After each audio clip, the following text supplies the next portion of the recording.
Assalamualaikum warahmatullahi wabarakatuh. Halo teman-teman, kami dari kelompok 3 Etika Bisnis. Di sini kami akan mempresentasikan materi mengenai Kode Etik Profesi Akuntan Indonesia. Tetapi sebelumnya, izinkan kami untuk memperkenalkan diri terlebih dahulu. Perkenalkan, nama saya Rizka Rahmaliadi. Nama saya Dian Nurul Afifah. Nama saya Firda Aliatul Milah. Nama saya Sandi Satrio. Nah, langsung saja kita masuk ke pembahasan. Pembahasan pertama mengenai profesi akuntan. Saat ini, yang dapat disebut sebagai akuntan adalah mereka yang telah lulus dari pendidikan S1 program studi akuntansi, dan mereka yang telah memperoleh gelar profesi akuntan melalui pendidikan profesi akuntansi yang diselenggarakan oleh beberapa perguruan tinggi yang telah mendapatkan izin dari Departemen Pendidikan Nasional atas rekomendasi dari Organisasi Profesi Institut Akuntan Indonesia. Bidang pekerjaan dan ruang lingkup tugas para akuntan ini bisa sangat luas dan juga beragam. Mereka dapat bekerja di sektor swasta dan sektor publik. Pada sektor swasta, mereka bisa bekerja pada departemen atau bagian akuntansi, keuangan, anggaran, audit internal, dan bagian lain yang sejenis. Sampai saat ini, sudah ada sedikitnya 3 golongan pekerjaan yang dapat digeluti oleh akuntan. Yang pertama yaitu akuntan manajemen, akuntan publik, dan akuntan internal. Banyak yang masih keliru memahami bahwa fungsi akuntansi hanya diperlukan oleh organisasi perusahaan yang berorientasi pada pencapaian laba. Padahal, organisasi pemerintahan dan organisasi sosial keagamaan atau organisasi nirlaba juga memerlukan fungsi akuntansi, sama pentingnya dengan fungsi akuntansi yang ada di dalam organisasi perusahaan. Dalam struktur organisasi negara Republik Indonesia, terdapat lembaga-lembaga tinggi negara, lembaga-lembaga pemerintahan, departemen, dan satuan unit kerja di bawah departemen. Semua lembaga ini memerlukan fungsi akuntansi yang bertugas mencatat dan membuat laporan keuangan minimal sebagai alat pertanggungjawaban. Akuntan manajemen. Akuntan manajemen merupakan akuntan yang bekerja pada departemen atau bagian akuntansi. Tugas pokoknya dalam suatu organisasi antara lain melakukan pencatatan transaksi keuangan, memelihara catatan semua transaksi perusahaan, dan membuat laporan akuntansi secara periodik untuk disampaikan kepada manajemen organisasi. Dalam setiap organisasi perusahaan dapat dibedakan menjadi 2 jenis laporan akuntansi. Yang pertama yaitu laporan akuntansi keuangan dan laporan akuntansi manajemen. Fungsi dari laporan keuangan ini adalah sebagai alat pertanggungjawaban manajemen tentang kinerja organisasi perusahaan yang dikelolanya kepada para pemangku kepentingan. Sebelum laporan keuangan diterbitkan oleh manajemen sebagai alat pertanggungjawaban kepada para pemangku kepentingan, perlu adanya jaminan bahwa laporan keuangan tersebut telah disajikan secara wajar. Yang paling tepat untuk memberikan jaminan ini adalah pihak di luar manajemen yang kompeten dan independen. Pihak ini sering disebut sebagai akuntan publik, yang fungsi pokoknya adalah melakukan pemeriksaan umum atas laporan keuangan perusahaan sebelum diterbitkan sebagai alat pertanggungjawaban manajemen. Selanjutnya, akuntan publik. Pemeriksaan oleh akuntan publik ini sangat penting karena walaupun departemen akuntansi dalam suatu organisasi perusahaan mempunyai kecakapan dan keterampilan dalam ilmu dan praktik akuntansi, namun karena posisinya di bawah manajemen perusahaan, maka berdasarkan persepsi pihak di luar manajemen, kedudukan akuntan perusahaan tersebut dianggap tidak independen. Fungsi dari akuntan publik ini adalah yang pertama melakukan pemeriksaan umum atas laporan keuangan perusahaan sebelum diterbitkan sebagai alat pertanggungjawaban manajemen. Lalu yang kedua memberikan opini atas kewajaran laporan keuangan setelah melakukan prosedur audit. Karena perannya yang sangat strategis, maka profesi akuntan publik di samping diawasi oleh organisasi profesi itu sendiri, juga diawasi oleh beberapa institusi pemegang otoritas. Selain bekerja sebagai akuntan manajemen dan akuntan publik, para akuntan juga dapat bekerja sebagai akuntan internal. Namun, harus disadari bahwa profesi ini bisa juga diisi oleh orang-orang dengan latar belakang pendidikan non-akuntansi. Pada perusahaan-perusahaan besar, biasanya terdapat unit organisasi yang disebut departemen atau bagian audit internal. Lingkup tugas Departemen Internal ini sangat luas, yaitu meliputi audit keuangan, audit manajemen, audit ketaatan, investigasi khusus, dan audit sistem informasi. Tujuan penugasan audit keuangan adalah untuk menilai kewajaran dari laporan keuangan perusahaan. Apakah telah disusun dengan standar akuntansi yang berlaku umum? Namun, harus disadari bahwa dalam melaksanakan tugas audit keuangan ini, pihak auditor internal tidak berwenang untuk memberikan pendapat atas kewajaran laporan keuangan. Ia hanya bisa memberikan rekomendasi untuk menyempurnakan kualitas laporan keuangan. Lalu, tujuan dari manajemen audit adalah untuk melakukan penilaian atas kinerja organisasi. Apakah kinerja organisasi tersebut telah mencapai tingkat efisiensi, efektivitas, dan keekonomisan yang diharapkan. Sasaran manajemen audit adalah untuk menilai kinerja suatu entitas dilihat dari sudut aktivitas, efisiensi, dan ekonomis atau seringkali disingkat sebagai 3E. Dan tujuan dari audit ketaatan adalah untuk menilai apakah kegiatan operasi perusahaan telah mengikuti berbagai peraturan, kebijakan, dan prosedur yang telah ditetapkan. Nah, selanjutnya yaitu seluruh akuntan di Indonesia bernaung di dalam organisasi profesi yang disebut dengan Institut Akuntan Indonesia atau sering kita sebut dengan IAI, yang dimana ini sebelumnya bernama Ikatan Akuntan Indonesia. Dan sejalan dengan makin bertambahnya spesialisasi bidang-bidang pekerjaan yang dapat digeluti oleh para akuntan, maka terbentuklah sub-sub organisasi profesi, yang diantaranya yaitu yang pertama ada Institut Akuntan Publik Indonesia, yang kedua ada Akuntan Manajemen Indonesia, yang ketiga Institut Akuntan Sektor Publik, dan yang keempat yaitu Institut Akuntan Pendidik Indonesia. Skema karir seorang akuntan. Di dalam akuntan terbagi menjadi dua, ada sektor swasta dan ada sektor publik. Jadi, berdasarkan uraian di atas, dapat kita simpulkan bahwa pekerjaan para akuntan, baik yang bekerja di sektor swasta maupun sektor pemerintah, entah itu selaku akuntan manajemen, akuntan publik, atau auditor internal, dapat disebut suatu profesi karena yang pertama memerlukan pengetahuan akuntansi dan disiplin ilmu lain yang relevan melalui pendidikan formal, atau bisa kita sebut dengan knowledge. Dan yang kedua, memerlukan keterampilan dalam mengolah data dan menyajikan laporan, khususnya dengan memanfaatkan teknologi komputer dan sistem informasi, atau bisa kita sebut dengan skill. Dan yang ketiga, harus mempunyai sikap dan perilaku yang etis, atau bisa kita sebut dengan attitude. Nah, selanjutnya ada struktur etika Institut Akuntan Indonesia. Nah, tujuan profesi akuntansi ini adalah untuk memenuhi tanggung jawabnya dengan standar profesionalisme tertinggi dan mencapai tingkat kinerja tertinggi dengan orientasi kepada kepentingan publik.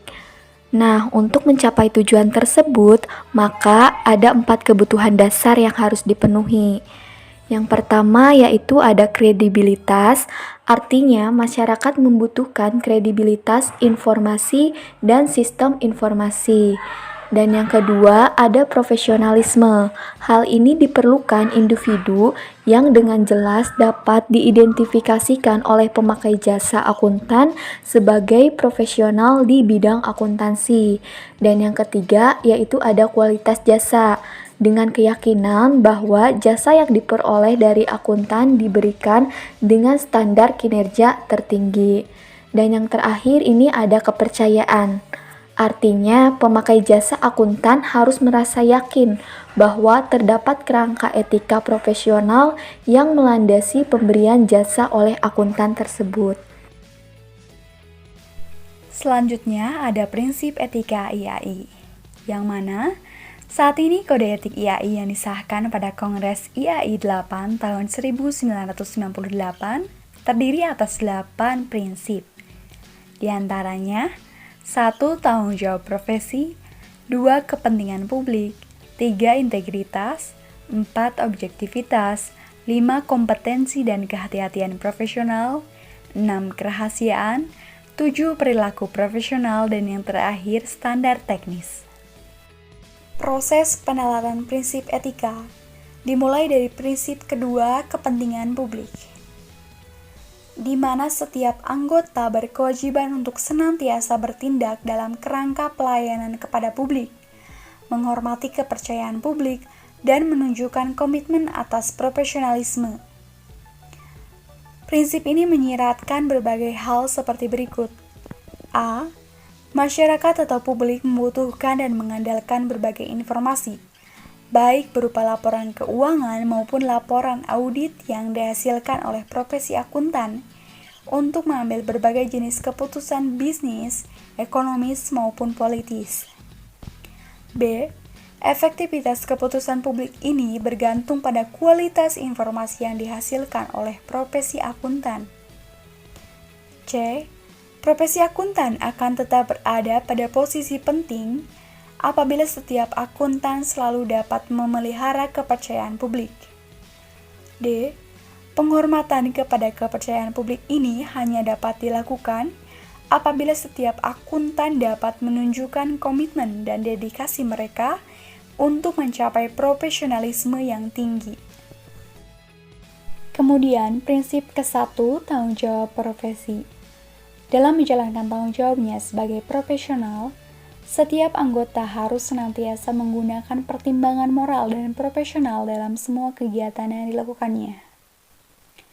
Prinsip ini diperlukan sebagai konsekuensi logis dari keharusan profesi akuntan untuk menjaga kepercayaan publik.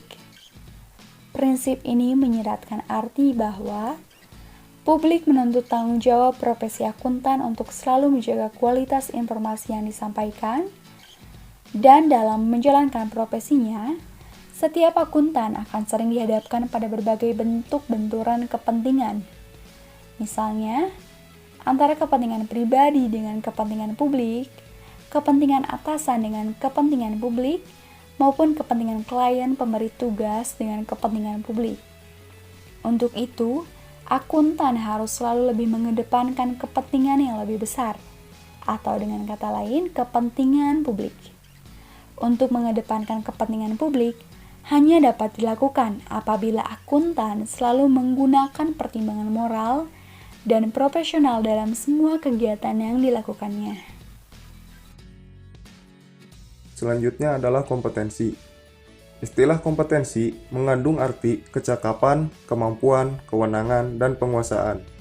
Dengan demikian, kompetensi dapat diartikan sebagai penguasaan dan kemampuan yang dimiliki dalam menjalankan profesinya sehingga menumbuhkan kepercayaan publik.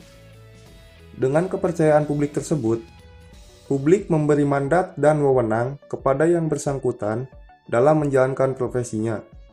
Bila publik mulai meragukan kompetensi seorang profesional dalam menjalankan profesinya, maka bisa berakibat publik tidak lagi mempercayai kinerja seorang profesional tersebut sehingga dengan sendirinya publik tidak lagi memberi mandat atau kewenangan kepada yang bersangkutan dalam menjalankan profesinya. Itulah sebabnya para akuntan harus selalu memelihara kepercayaan publik dan menumbuhkan rasa tanggung jawab yang tinggi untuk menjaga kepercayaan publik. Rasa tanggung jawab yang tinggi hanya dapat diwujudkan melalui pengembangan dan pemeliharaan kompetensi pada tingkat yang tinggi. Pengertian kompetensi mencakup 3 ranah, yaitu kognitif atau pengetahuan, afeksi, sikap, dan perilaku attitude meliputi etika, kecerdasan emosional dan spiritual, dan psikomotorik atau keterampilan teknis atau fisik. IAI telah menetapkan 6 prinsip etika yang berhubungan dengan keharusan memiliki kompetensi tinggi ini, yaitu kompetensi pada ranah kognitif, prinsip kelima kompetensi dan kehati-hatian profesional, yang kedua kompetensi pada ranah afeksi, diantaranya prinsip ketiga integritas, prinsip keempat objektivitas, prinsip keenam kerahasiaan, prinsip ketujuh perilaku profesional. Yang ketiga, kompetensi pada ranah psikomotorik, prinsip ke-8 standar teknis. Selanjutnya, aturan etika IAPI. Aturan etika IAPI disusun berdasarkan sistematika sebagai berikut.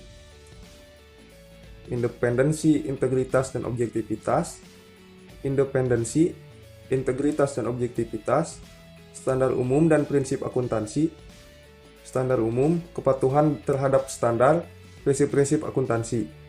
Tanggung jawab kepada klien. Informasi klien yang rahasia. Fee profesional. Tanggung jawab kepada rekan seprofesi. Tanggung jawab kepada rekan seprofesi. Komunikasi antar rekan seprofesi. Perikatan atestasi. Tanggung jawab dan praktik lainnya. Perbuatan dan perkataan yang mendiskreditkan. Iklan formasi dan kegiatan pemasaran lainnya. Komisi dan fee referral. Bentuk organisasi dan KAP. Selanjutnya, pengawasan dan perizinan KAP. Fungsi utama organisasi profesi IAI adalah semacam self-regulatory body, yaitu sebagai wadah untuk mengatur, membina, dan mengawasi kualitas kinerja dan perilaku anggotanya agar selalu dapat menjaga citra profesinya di mata publik. IAI KAP atau IAPI sebagai suborganisasi di bawah IAI memegang peranan penting bagi kehidupan bisnis dan perekonomian. Karena perannya yang sangat strategis di dalam bisnis dan perekonomian suatu negara, maka pengaturan dan pengawasan terhadap keberadaan dan kinerja KAP tidak cukup hanya dilakukan oleh organisasi profesi itu sendiri. Pemerintah dan lembaga legislatif atau DPR sangat berkepentingan agar profesi KAP dapat memberikan jasa dengan kualitas tinggi sebagaimana diharapkan oleh publik. Bentuk wujud campur tangan pemerintah dan lembaga legislatif dalam peraturan dan pengawasan terhadap KAP antara lain: Nomor 1, Undang-Undang Nomor 34 Tahun 1954 tentang pemberian gelar akuntan. Nomor 2, Undang-Undang Nomor 5 Tahun 2011 tentang akuntan publik. Yang ketiga, Surat Keputusan Menteri Keuangan Nomor 423/KMK.06/2002 tentang jasa akuntan publik. Telah dicabut dengan keluarnya Peraturan Menteri Keuangan Nomor 17/01/2008. Yang keempat, Surat Keputusan Menteri Keuangan Nomor 359/KMK.06/2003 tentang perubahan atas Keputusan Menteri Keuangan Nomor 423/KMK.06/2002 tentang jasa akuntan publik. Telah dicabut dengan keluarnya Peraturan Menteri Keuangan Nomor 17/PMK.01/2008. Yang kelima, Peraturan Menteri Keuangan Nomor 17/PMK.01/2008 tentang jasa akuntan publik. Telah dicabut dengan keluarnya Undang-Undang Nomor 5 Tahun 2011. Yang keenam, Otoritas Jasa Keuangan. Yang ketujuh, peraturan perundang-undangan lain yang relevan. Yang kedelapan, peraturan Bapepam LK yang berhubungan dengan audit atas laporan keuangan perusahaan yang sedang dan telah menjadi perusahaan publik. Demikian presentasi dari kami, semoga bermanfaat dan dapat dipahami. Kami tutup. Wassalamualaikum warahmatullahi wabarakatuh.